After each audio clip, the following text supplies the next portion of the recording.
Palakkad CPIM വിമതരുടെ നിർണായക convention ഇന്ന് നടക്കും. CPIMുമായി ഇടഞ്ഞ PK ശശി ഉദ്ഘാടനം ചെയ്യും.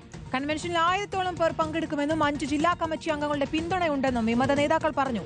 നിയമസഭാ തെരഞ്ഞെടുപ്പിൽ UDF-നായി PK ശശി ഒറ്റപ്പാലത്ത് മത്സരിക്കും. ഇക്ബാൽ അറക്കൽ നൽകും വിശദാംശങ്ങൾ. ഇക്ബാൽ, വിമതരുടെ നേതാവായി കളത്തിലിറങ്ങാനാണോ PK ശശിയുടെ നീക്കം?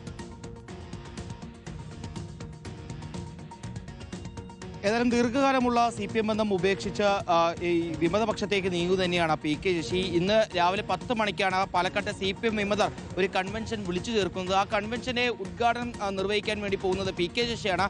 അങ്ങനെ CPM ബന്ധം ഉപേക്ഷിച്ച് PK ശശി ഈ വിമതപക്ഷത്തേക്ക് എത്തുക മാത്രമല്ല, പിന്നീട് ഈ വരുന്ന നിയമസഭാ തെരഞ്ഞെടുപ്പിൽ ഒറ്റപ്പാലത്ത് UDF പിന്തുണയോടെ ഈ വിമതരുടെ പാർട്ടി സ്ഥാനാർത്ഥിയായി PK ശശി മത്സരിക്കുമെന്നുള്ളതാണ് ഇപ്പോൾ ഉറപ്പിച്ചിരിക്കുന്നത്. ഏതായാലും 1000-ഓളം പ്രവർത്തകർ CPM വിട്ട് ഈ വിമത കൺവെൻഷൻ എത്തും എന്നുള്ളതാണ് വിമത നേതാക്കൾ ഇപ്പോൾ വ്യക്തമാക്കുകയും ചെയ്തിട്ടുള്ളത്. കൊഴിഞ്ഞാമ്പാറയിലെ CPM വിമത നേതാക്കളാണ് ഈ കൺവെൻഷന് നേതൃത്വം നൽകുന്നത്. കൊഴിഞ്ഞാമ്പാറയിൽ നിന്ന് മാത്രമല്ല, വടക്കഞ്ചേരിയിൽ നിന്നും അതുപോലെ തന്നെ മണ്ണാർക്കാട്ടിൽ നിന്നും എല്ലാം CPM വിട്ട് ഒരുപാട് പ്രവർത്തകർ തങ്ങൾക്കൊപ്പം ഈ പുതിയ പാർട്ടിയിൽ ചേരാൻ വേണ്ടി എത്തുമെന്നൊരു പ്രതീക്ഷയിലാണ് ഈ വിമത നേതാക്കൾ ഉള്ളത്. ഏതായാലും 10 മണിക്കാണ് കൺവെൻഷൻ വിളിച്ചു ചേർക്കുന്നത്. 10:30 മണിയോടുകൂടി തന്നെ PK ശശി ഈ പരിപാടിക്ക് എത്തുകയും പിന്നീട് ഉദ്ഘാടനം നിർവഹിക്കുമെന്നുള്ളതാണ് വിമത നേതാക്കൾ ഇപ്പോൾ ഉറപ്പിച്ച് പറയുകയും ചെയ്യുന്നത്.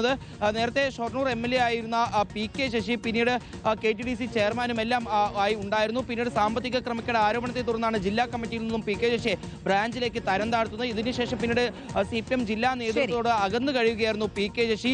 ഇതിനിടയിൽ വിമതർ പങ്കെടുക്കുന്ന CPM വിമതരുടെ നിർണായക കൺവെൻഷനാണ് ഇന്ന് പാലക്കാട് നടക്കുന്നത്. PK ശശിയാണ് ഉദ്ഘാടനം ചെയ്യുന്നത്. ഇക്ബാൽ അറക്കലാണ് വിശദാംശങ്ങൾ നൽകിയത്.